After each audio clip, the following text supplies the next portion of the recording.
안녕하세요. 오늘은 두 번째 강의입니다.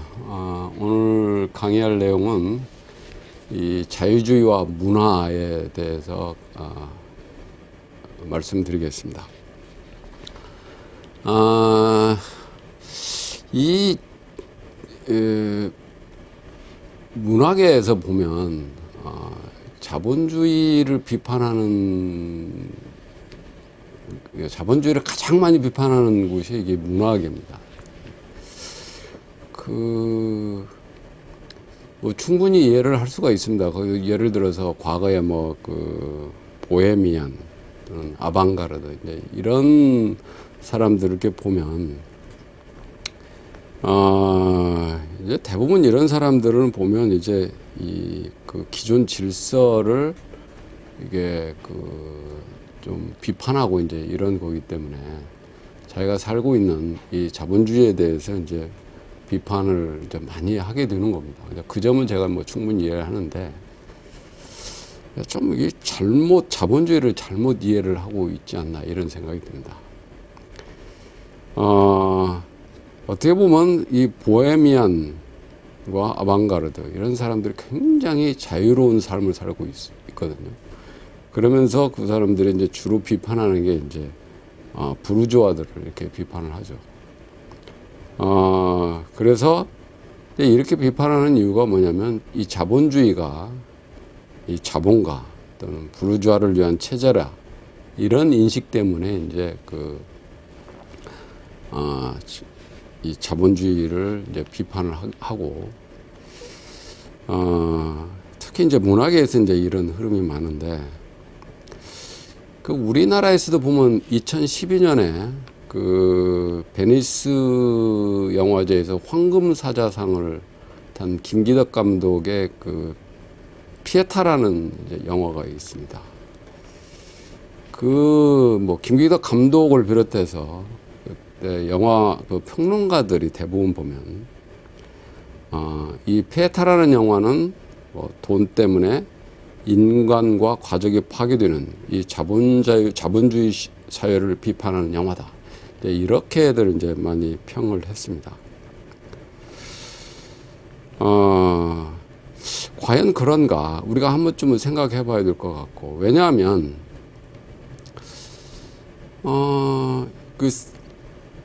과연 이 자본주의 때문에 사람들이, 즉, 자본주의 때문에 인간과 가족이 파괴되고 돈 때문에 그렇게 나쁜 일을 벌이는가? 이걸 한 번쯤 생각해 볼 필요가 있다는 거예요. 그게 과연 자본주의 때문인가? 한 가지 반증으로 말씀드릴 수 있는 것은 셰익스피어의 베니스 상인을 우리가 들 수가 있습니다. 이 셰익스피어의 베니스 상인이 나온 그 시대가 언제냐면 1596년경입니다. 1596년경이면 이 자본주의가 도입되기 이전이거든요. 자본주의는 우리가 보통 이제 18세기부터 이제 19세기에 이제 이렇게 부터 이제 됐다고 이렇게 얘기를 하는데 1596년 셰익스피어의 베니스 상인이 나오게 된 이 배경은 1596년이라면 자본주의 이전이란 말입니다. 다시 말하면 그때 여러분들 잘 아시죠? 사채업자 샤일록이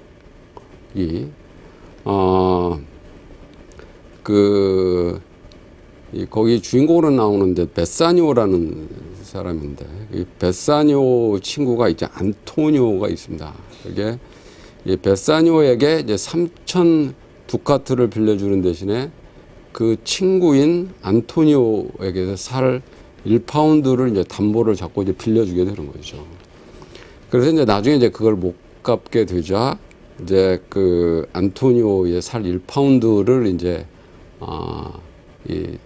도려내겠다. 이제 이런 내용이 이제 셰익스피어 이제 베니스 상인에 나오는데 근데 베사니오의 아내 이제 포샤가 베사니오의 아내인데 포샤가 이제 재판관으로 위장해서 유명한 판결을 내리죠. 어떤 판결을 내냐면 좋다. 그러면 살만 1파운드를 떼가는데 단 피는 흘리지 않게 떼가라. 이제 이게 이제 그 판결을 내려서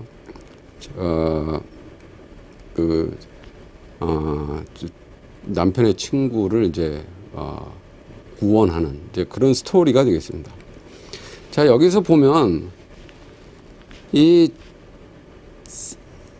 셰익스피어 베네디상에 나오는 이 샤일록의 그 돈 때문에 벌이는 그 행태, 요게 자본주의 때문에 그러냐는 거죠.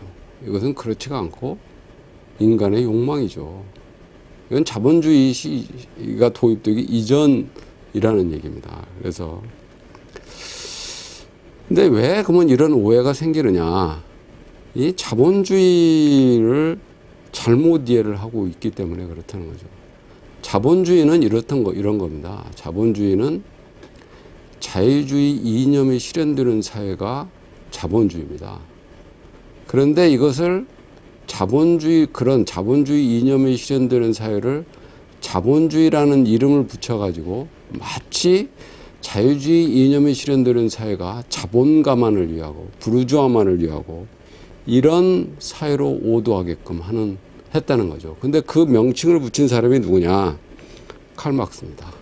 그래서 칼 마크스가 이 자본주의라는 용어를 사용해서 마치 자유주의 이념이 실현되는 그 사회가 특정 계층을 위한 사회인 것처럼 오도했다는 사실입니다.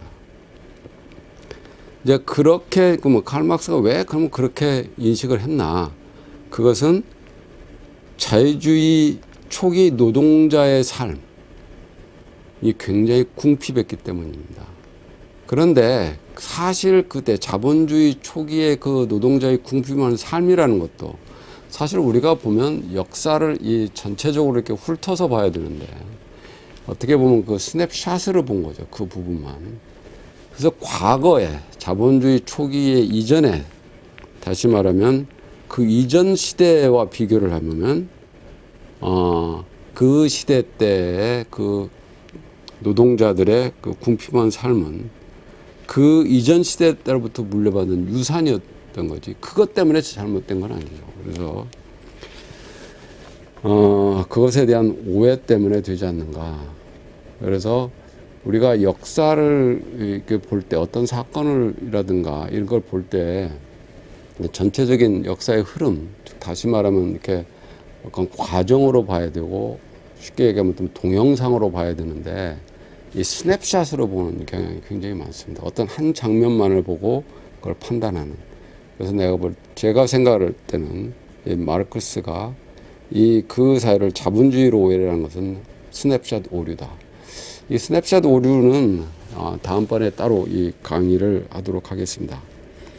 여하튼 그 자본주의라는 용어는 굉장히 고약한 단어입니다. 그래서 마치 이 자본주의가 다른 사람을 착취하고 자기 자신의 부만을 생각하는 아주 냉혹한 자본가를 연상시키게 하는 거죠. 그래서 많은 사람들이 자본주의가 돈에 대해서 최고의 가치를 부여한다. 이렇게 생각하는 겁니다. 그래서 자본주의가 사람들로 하여금 돈에 눈에 멀게 하고 인신매매를 하고 마약, 폭력 이런 것들을 저지르게 한다. 이렇게 한다는 거죠. 근데 이것은 오해입니다. 자본주의는 아까 제가 말씀드린 것처럼 이 자유주의 이념이 실현되는 사회입니다. 그리고 전번 강의에서 말씀드린 것처럼 이 사회는 어떤 특정 계층을 위한 이념이 아니라 모든 사람들을 위한 것이라고 제가 말씀을 드렸습니다. 그래서 이 자본주의는 특정 계층이라든가 특정 그룹이라든가 자본가를 위한 체제가 아니다. 이렇게 말씀드리겠습니다. 이 자본주의는 기본적으로 인류를 물질적으로 풍요롭게 만드는 사회제도, 이것을 만드는 데 관심이 있습니다. 이 말은 자유주의가 어떤 정신적인 것들을 경시했다. 경시해서가 아닙니다. 다시 말하면 이 자본주의, 자유주의 이념이 실현되는 자본주의, 이 자유주의가 물질적인 것만을 강조하고 정신적인 것을 경시하는 것이 아니라는 얘기입니다. 왜냐하면 어떤 외형적인 사회제도 있죠. 외형적인 사회제도. 그것이 자본주의가 됐든 사회주의가 됐든 뭐 어떤 하여간 어떤 그 외형적인 사회제도, 그것은 어떤 것이든 간에 사람들을 행복하게 하거나 내면적인 욕구를 충족시켜 줄 수 없다는 믿음을 갖고 있습니다. 자유주의자들은. 왜냐하면 자유주의자들은 인간의 정신적인 풍요, 이것은 외부에서 주어지는 것이 아니라 내면, 즉 마음에서 오는 것이라는 것을 아주 잘 알고 있습니다. 다시 말하면 인간의 삶에서 먹고 마시는 것이 전부가 아니고 그보다 더 중요하고 고상한 욕구가 있다는 것을 아주 잘 알고 있습니다. 그러나 이러한 행복, 이 행복이 마음에 달려 있다고 하는 것은 지극히 개인적인 판단이라는 겁니다. 누가 강요할 수 있는 것이 아니라는 거죠. 자, 이렇게 생각할 수 있습니다. 물론 물질이 풍부하다고 해서 반드시 행복한 것이 아닙니다. 물질을 경시한 채 또 정신적인 것만을 강조한다고 해서 사람들이 또 행복한 것이 아닙니다. 아마 그 극히 일부 종교인이라든가 수도자를 제외하고 한 일반 평범한 사람들에게는 정신적인 것과 물질적인 것을 동시에 충족되어야 행복해진다는 거죠. 아마 물질만을 강조하는 이 인간 생활은 아마 사막처럼 척박할 겁니다. 그리고 물질적인 바탕이 없는 그런 정신적인 행복은 굉장히 공허하죠. 그리고 이 행복은, 그런 물질적인 정신적인 행복은 오래 지속될 수가 없습니다. 그래서 이 자유주의자들은 이렇게 이걸 얘기를 하는 겁니다. 어떻게 얘기하냐면 개인적인 행복의 문제를 사회 전체적인 이슈로 삼을 경우에는 우리가 어디에 초점을 둬야 되느냐. 그 초점을 둬야 되는 것은 사람들이 보다 나은 삶을 추구하기 위해서 어떤 사회적 환경을 만들어야 되느냐. 이거에 초점을 두는 거예요. 그래서 잘 알다시피 사람들은 그렇지 않습니다. 그렇지 않습니까? 자신의 선택이 외부의 힘에 의해서 방해받을 때, 계속 방해받게 되면 이게 행복해하지 않습니다. 예를 들어서 시골에서 도시로 이사를 가고 싶고 도시에서 시골로 이사하고 싶은데 그런 자유를 제한한다면 굉장히 불만을 갖게 되죠. 행복하지 않죠. 그 다음에 어느 한 직장에 계속 다니고 싶은데 그렇게 하지 못하게 한다든가, 또는 기업의 입장에서 어떤 직원도 내가 계속 고용하고 싶어 하는데 그렇게 하지 못하는 환경, 이렇게 되면 서로 불만을 갖게 되는 거죠. 이런 사회, 개인이 선택을 계속 방해하는 사회, 이것은 사람들의 행복을 뺏어가는 사회입니다. 그래서 자유주의자들이 바라는 것은 바로 그런 것입니다. 사람들이 보다 나은 삶을 주기 위해서 어떤 사회적 환경을 만들어야 하는가, 즉 자유로운 선택을 할 수 있는 사회를 만드는 것이 중요하다. 그게 바로 자유주의 사회고, 그리고 그것이 그런 이념이 실현되는 사회가 자본주의 사회다. 이렇게 얘기를 하는 겁니다. 뭐 잘 알다시피 이 물질적인 토대가 있어야 정신적인 욕구도 쉽게 충족이 되는 법입니다. 한번 생각을 해보십시오. 하루 끼니를 걱정하면서, 그리고 어떻게 하면 생계수단을 만들 수 있을까라고 노심초사할 때, 그런 사회에서 어떻게 정신적인 욕구가 충족시킬 여유가 생기겠습니까? 맹자에 이런 말이 있습니다. 무항산, 무항심이다. 즉 다시 말하면 일정한 소득이 없으면 일정한 마음이 없다. 즉 다시 말하면 정신적인 생활도 경제적인 뒷받침이 돼야 된다는 얘기입니다. 우리가 보면 동양에서 가장 그 가치를 그 부여하는 것이 유학이나 이런 데서 하는 게 이제 그런 것 같습니다. 나물 먹고 물 마시기 그 안이 행복한가 이렇게 하는데 제가 볼 때는 그것처럼 무책임한 말이 없습니다. 그게 개인의 혼자의 선택이라면 뭐 그런 삶을 살 수도 있죠. 그런데 만약에 그것이 자기 가족과 연계되어 있다 그러면 자기가 자기 부인, 그다음에 처자식 이런 사람들을 먹고 살 의무를 갖고 있는 사람이 나물 먹고 물 마시고 그 안이 행복한가 해보면 그 사람들은 다 불행해지는 겁니다. 그래서 이 정치적인 생활도 경제적인 뒷받침이 있어야 가능하다. 이건 아주 평범한 이 진리라고 생각이 듭니다. 우리가 이제 문화에 대해서 이 경제적인 거하고 상당히 관계가 되어 있다는 몇 가지 예를 제가 말씀을 드리면 이 세잔느라는 그 인상파 화가가 있죠. 굉장히 유명한 화가가 있죠. 근데 세잔느라는 사람은 굉장히 부유한 집안에서 태어난 사람입니다. 그래서 집에서 대주는 돈 그리고 유산으로 예술 활동을 전념할 수 있었고 그다음에 황무지라는 시로 유명한 그 영국의 T.S. 엘리엇 시인이 있죠. 뭐 4월은 잔인한 달 이렇게 시작하는 그 황무지입니다. 이 사람은 은행원으로 근무해서 돈을 번 다음에 이 시작에 몰두했었고 고갱이라는 사람 또 있죠. 이 고갱은 증권 브로커로 일하면서 돈을 모은 다음에 화가 활동을 했습니다. 그 다음에 우리가 잘 알고 있는 찰리 채플린. 이 사람은 장사로 해서 돈을 번 다음에 그 돈을 가지고 예술을 했습니다. 그래서 정치적인 활동, 문화 활동도 기본적으로 경제적인 뒷받침이 있어야 가능하다는 거죠.